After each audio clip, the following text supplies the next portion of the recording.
ഇന്ന് അത്തം. പൂക്കളമൊരുക്കി കേരളം ഓണാഘോഷങ്ങൾക്ക് തുടക്കമിട്ടു. ചിങ്ങമാസത്തിലെ അത്തനാളായ ഇന്ന് വീട്ടുമുറ്റങ്ങളിലും ക്ഷേത്രപ്പറമ്പുകളിലും പൂക്കളമിട്ടു.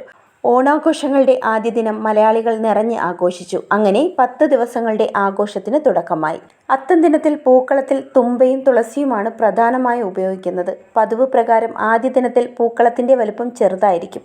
ഒരു നിര പൂക്കൾ മാത്രം ഇടുന്ന രീതിയാണ് പാലിക്കുന്നത്.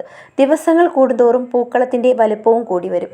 10ാം ദിവസം തിരുവോണത്തിൽ 10 നിറത്തിലുള്ള പൂക്കൾ കൊണ്ട് വലുതും മനോഹരമായ പൂക്കളമാണ് ഒരുക്കുന്നത്. പൂക്കളത്തിനായി നാടൻ പൂക്കളായ തെച്ചി, മുക്കൂറ്റി, നന്ദ്യാർവട്ടം, കോളാമ്പി, ചെമ്പരത്തി തുടങ്ങിയ നിരവധി പൂക്കളാണ് പണ്ട് മുതൽ ഉപയോഗിച്ചു പോരുന്നത്. പഴയ ഓണക്കാലത്തിന്റെ വേറിട്ട ഭംഗിയായിരുന്നു പൂക്കൾ ശേഖരണം. ഈ പൂവെടുപ്പിന്റെ ഉത്സാഹം ഇന്നും മലയാളികൾക്ക് നൊസ്റ്റാൾജിയായി തുടരുന്നു. ഇന്നലെ മുതൽ തന്നെ സംസ്ഥാനത്തെ വിവിധ ഭാഗങ്ങളിലെ പൂക്കളുടെ വിപണികളിൽ തിരക്കേറി തുടങ്ങി. ഇക്കുറിയും ഓണത്തെ വരവേൽക്കാൻ നഗരങ്ങളിലും ഗ്രാമങ്ങളിലും സമാനമായ ആവേശമാണ്.